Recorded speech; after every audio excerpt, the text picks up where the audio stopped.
Hello, मैं रीता पाठक। हमारे YouTube channel पर आप सभी का स्वागत है। तो आज हम लोग पढ़ेंगे संसार पुस्तक। एक पत्र लिखा गया है जवाहरलाल नेहरू द्वारा इंदिरा गांधी को। तो इंदिरा गांधी को जवाहरलाल नेहरू इंदु के नाम से पुकारते थे। तो यहाँ पत्र लिखे हैं इंदु के नाम से ही। जब तुम मेरे साथ रहती हो तो मुझसे बहुत सी बातें पूछा करती हो और मैं उसका जवाब देने की कोशिश करता हूँ, लेकिन अब जब तुम मसूरी में हो और मैं इलाहाबाद में, हम दोनों उस तरह बातचीत नहीं कर सकते। क्या यहाँ जवाहरलाल नेहरू बोल रहे हैं कि जब हम दोनों एक साथ रहते थे तो तुम बहुत सारा सवाल किया करती थी, लेकिन और जवाब हम दिया भी करते थे, लेकिन अब तुम कहाँ हो? मसूरी में हो और मैं इलाहाबाद में। हम दोनों उस तरह बातचीत नहीं कर सकते। इसलिए मैंने तय किया है कि कभी कभी तुम्हें इस दुनिया की और उन छोटे छोटे देशों की जो इस दुनिया में है छोटी छोटी कथाएं लिखा करूँगा।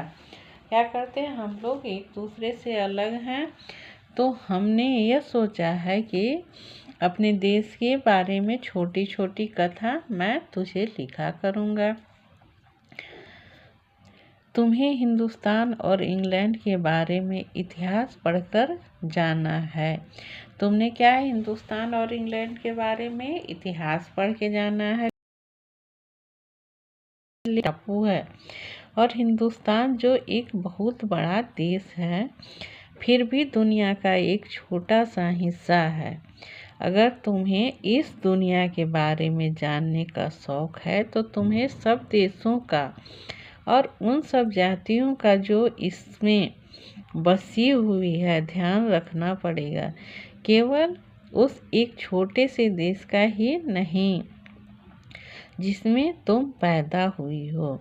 यहाँ क्या बोल रहे हैं जवाहरलाल नेहरू कि तुमको केवल तुम छोटा सा देश टापू का जानकारी केवल नहीं रखना है कि तुम जहाँ पैदा हुई हो, तुम्हें पूरा हिंदुस्तान के बारे में जानकारी प्राप्त करना है, जानना है। तुम इतिहास किताबों में पढ़ सकती हो, लेकिन उस समय से भी पहले जब आदमी पैदा ही नहीं हुआ था। क्या है, हम लोग इतिहास किताब में तो पढ़ सकते हैं, लेकिन जब कोई लिखने वाला ही नहीं था, जब आदमी ही नहीं था संसार में, उस समय की बातें हम लोग कहाँ से जान पाएंगे, कैसे जानेंगे? तब किताबें कौन लिखता? जब हमें उस पुराने समय की बातें कैसे मालूम हो, तब हमें क्या होगा कि पुराने समय की बातें हमें कैसे मालूम होगा। उस पुराने समय की लिखी हुई किताबें न होने पर भी कुछ ऐसी चीज़ें हैं जिससे हमें उतनी ही बातें मालूम होती है जितनी किसी किताब से होती है। ये पहाड़, समुद्र, सितारे, नदियाँ, जंगल, जानवरों की पुरानी हड्डियाँ और इसी तरह की और भी कितनी ही चीज़ें हैं जिससे हमें दुनिया का पुराना हाल पता चल सकता है। क्या है, हम जब उस समय का इतिहास किताब नहीं लिखा गया है तो हम कुछ सामान के जरिए, कुछ वस्तु के जरिए हम उस इतिहास को पता लगा सकते हैं, जानकारी प्राप्त कर सकते हैं।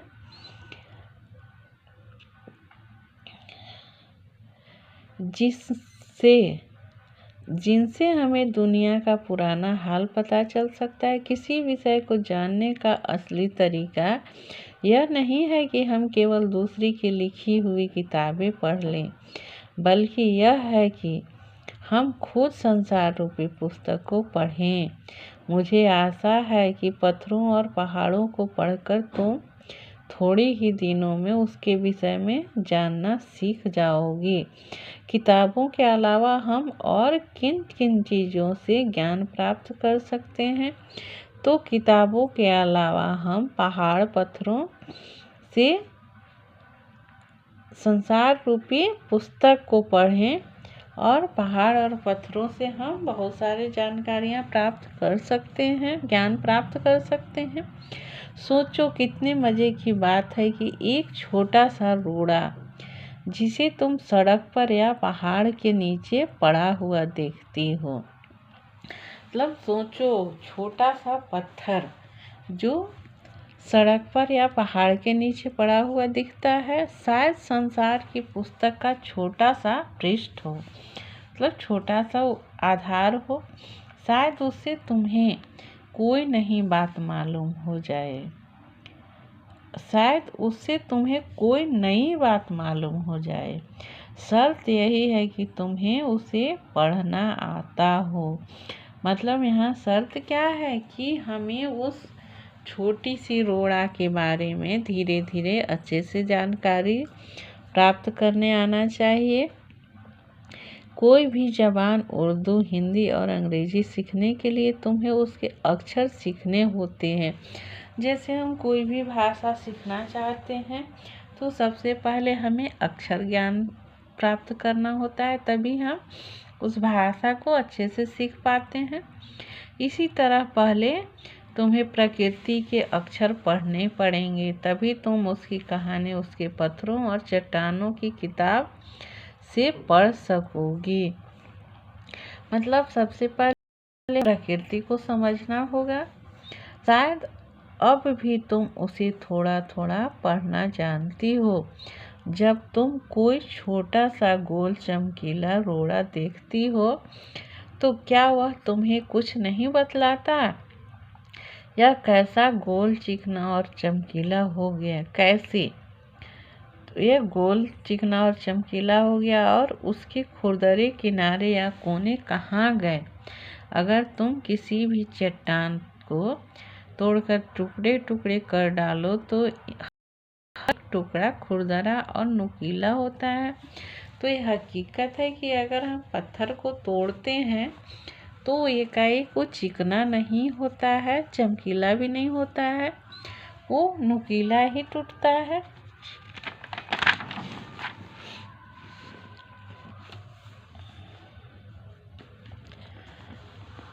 गोल चिकने रोड़े की तरह बिल्कुल नहीं होगा, फिर यह रोड़ा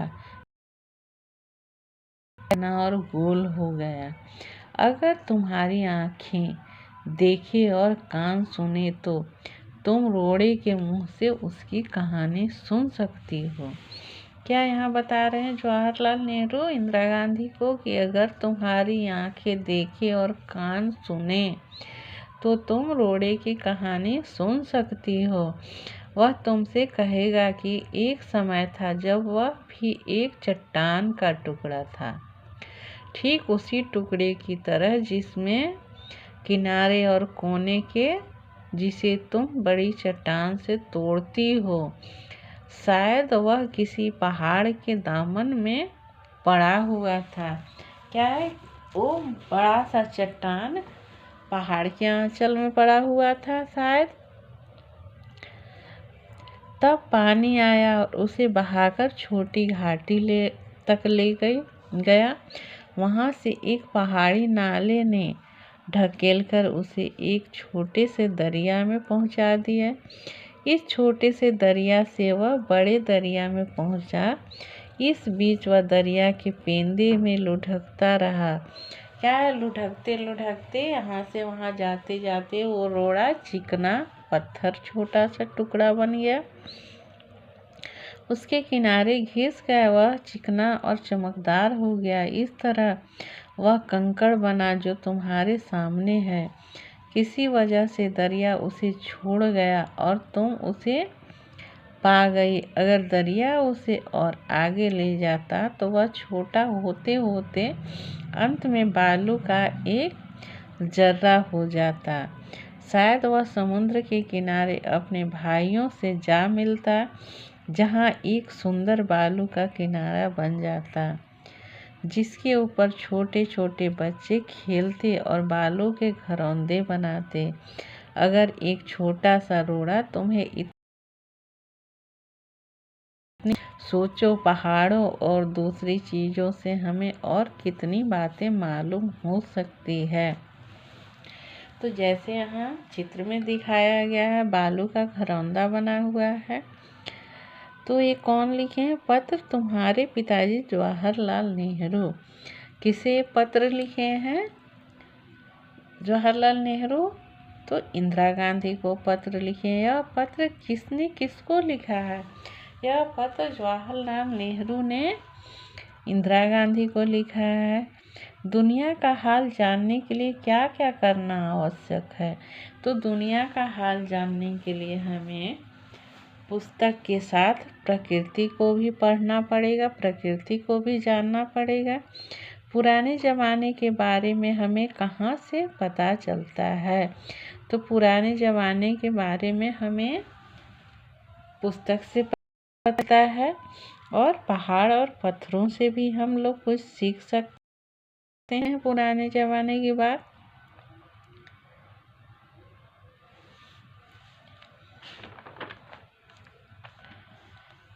इस तरह जवाहरलाल नेहरू ने इंदिरा गांधी को किस नाम से संबोधित किया है? तो जवाहरलाल नेहरू ने इंदिरा गांधी को इंदु के नाम से संबोधित किया है।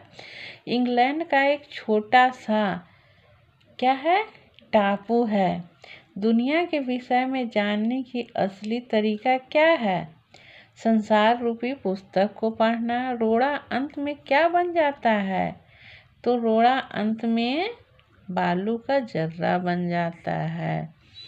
थैंक यू, धन्यवाद। वीडियो अच्छी लगती है तो वीडियो को लाइक एंड सब्सक्राइब करें।